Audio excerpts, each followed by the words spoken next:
Tingin ko kayo yung dapat tamaan dito. No? May nakita lang ang quote card mula kay dating Vice President Lom Robredo. Gusto ko lang basahin, no? Okay lang ba? Okay lang. Wala ka namang sasabihin pa na iba na makakasakit sa akin. Sabi mo na lahat. Sabi niya, marami pa rin kasi tayong mga kasama na mas puso yung pinapairal. Mas emosyon. Ako kung gusto nating manalo, di pwede yun eh. Kung gusto nating manalo, kailangan mas malayo yung pagtingin natin at mas malawak.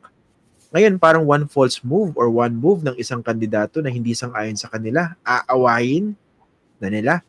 Mahihirapan tayo na wala tayong espasyo para dun sa mga hindi eksakto ang paniniwala sa atin. Boom! Sa pool ang Ronald Llamas. Kayo kasi. Yari. Yan ang problema sa inyo. Dapat talaga hindi tawaging mali yung pagboto kay Mr. Forthwith, Mr. Remand, no? Mr. Dismissal. Dapat talaga hindi tignang mali yun. Tinamaan Ronald Llamas, tinamaan sa pool na sa pool. Hindi yun false move. Panyon, calculated, pragmatic, broadening. I stand corrected. Tama yun. Did you feel alluded to? Very, very much. No? Talagang, kaya nga, I stand corrected. Binabawi ko na lahat ng sinabi ko. No? Talagang mali na hindi samahan yung mga DDS sa majority. Mali yun. Dapat samahan mo talaga yun. Buti naman, meron ng pagwawasto. Ayan for the record. Tama yun. Talagang mali na hingiin sa mga botante na unawain yung iyong pagboto kay Boy Kilay. Unawain, no? Maigi, no? Bakit sasama ka sa ganyang mayorya at iiwan mo yung tumulong sa'yo para manalo. Mali talaga yon. Dahil ang titignan mo kasi hindi yung nakaraan eh. Dapat ang titignan mo hindi yung kasalukuyan. Yung mga bumoto sa'yo. Dapat titignan mo yung potensyal na boboto sa'yo sa hinaharap. Yung mga pwede mo makasama. Gaano man sila kasama ngayon o kahapon. No? Baliwala yun. Dahil ang mahalaga, broadening. Ang mahalaga ay manalo. No? Manalo. Tama. I agree.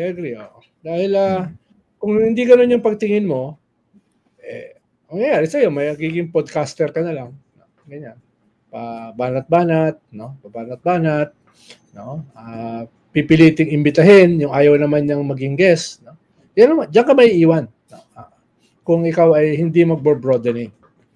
Yeah, at least may pag-amin na kay General Llamas na nagkamali siya. Hindi nyo nauunawaan ang pragmatism. Masyado kayong idealistic. Masyado kayong purista. Correct, puro kayo ganoon. Parang yung mga nakakakilala sa akin, never nila sasabihin yun. Masyado kayong purista. Kayo lang yung tama. Baka ikaw lang sasabihin nila. Dahil yung mga kausap mo, hindi ako sasabihin ng gano'n dahil kilala nila ako eh. Ang kaibahan lang siguro, may kaunting bottom lines. Kaunti lang naman. May mga lines na hindi mo pwedeng tawirin. Beyond pragmatism. May mga iba kasi nagpapakit pa sinasabi, hindi, distraction kasi itong impeachment trial na ito Pero kailangan namin gawin dahil duty namin ito. Pero ako, mas gusto kong tutukan yung problema ng bayan. Yung mga ganon. Feeling ko naman, siguro naman pag dumating sa punto na pagbobotohan yung dismissal ng impeachment complaint, tingin ko naman maninindigan niyang si di ba? Yung mga may prinsipyo sa Senado, ilo lang naman yun eh. Sino? Kiko. Sino diba? Risa. Sino pa ba? Si Sherwin, bumoto yun. Isa sa mga 5 yun, di ba? Sino pa ba? Ayun. Narinig mo ba yung statement ni Raffy Tulfo kanina? Hindi, ano masabi? Ha? Dapat talaga ituloy itong impeachment. Dapat makita yung mga ebidensya. No? Talaga? Hindi dapat pigilan yan. Dala ba niya yung yung kapatid? Pero kaya ng boto yan? Siya lang yung nagsalita. Siya lang. Hatakaya niya si Erwin. Malamang. Medyo masisira sila pareho kung hindi sila boboto na magkaparehas. O yun, sigurado na yan siguro, di ba? Sina Ping Lacson, si Soto, di ba? Sino pa? Ano ako maisip eh? Sino pa ba? Grace po. Si Grace po! Ay, hindi na pala senador yun. Wala na siya. Wala na. Sino ba? Parang kinakayod mo na yung kaldero, no? pati si Grace po, sinama mo na eh. Talagang kinakayod mo na eh. No? Si Coco Pimentel. Yan. Wala na rin yun. Ay, wala na rin ba? Sorry. Talagang butas-butas na yung kaldero sa kakakayod mo. Naubos ko na lahat ng tutong eh, no? Talagang ano na eh. Pati yung non-stick, ubos na. Yung kaldero. Okay, wala na akong maisip eh. O, yan. Natingin ko naman yung mga may prinsipyo dyan, di ba? Kaya itong next few days, very very crucial eh. Itong next few days. Dahil ang daming pwede mangyari. Sa Tuesday, may hearing ang Supreme Court. Sa Friday, may hearing sila uli. No? So, dalawang hearing yan, ha? Pwede silang gumawa ng decision. Pwedeng hindi. Pero dalawang magkasunod yan, ha? On the same issue. Yung issue ng impeachment. So, ibig sabihin talagang minamadali na magkaroon ng something. Grabe lang, no? Dito sa hanay ng mga senador. For something na dapat, napakasimple, no? Gagawin mo yung trabaho mo bilang isang impeachment court. You understand yung complication, manggagaling yun doon sa nasasakdal, di ba? Sa Vice President. So, expected na pupunta yun sa Supreme Court. Tsaka yung kanyang mga taga-suporta. Pero yung mismong Senado, yung magpapahirap sa proseso, sila mismo yung pipigil sa proseso, yun yung nakaka-bad trip eh. Yun yung masakit sa banks. Hindi mo ba nauunawaan na ito ay isang existential battle? Ito ay isang survival fight. Lalo na going into 2028. Ganun ba? Hindi ko yata alam yun.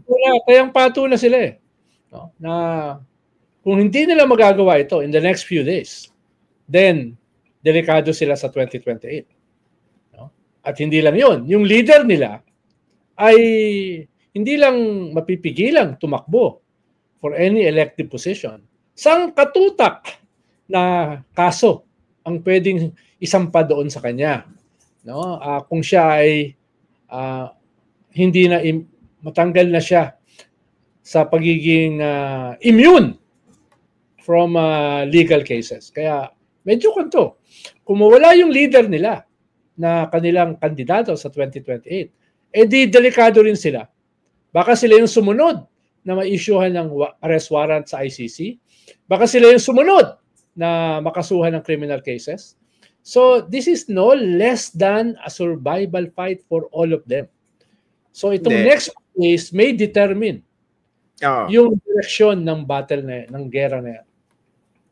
Saan yan? Sa hanay ng mga maka-Duterte clearly na mga senador. Pero yung iba na ang loyalty na sa sarili, clearly, lumalaro. Kasi sa kanilang political calculation, mas malakas talaga yung Sara Duterte. Diba? So, dun kami. Yun yung nakaka-bad trip eh. Kasi tinitwist yung patakaran, tinitwist yung kanilang sarili impeachment rules para kumiling doon sa direksyon na nakikita nila.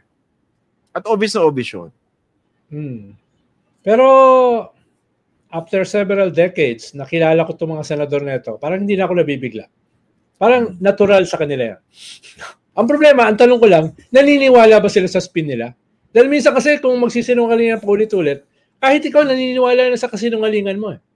Oo. Ako, binabasa ko yung facial expression, yung pag hinahayag nila yung spin nila tapos nakakunot yung noo. Oo. Diba yung ganun eh?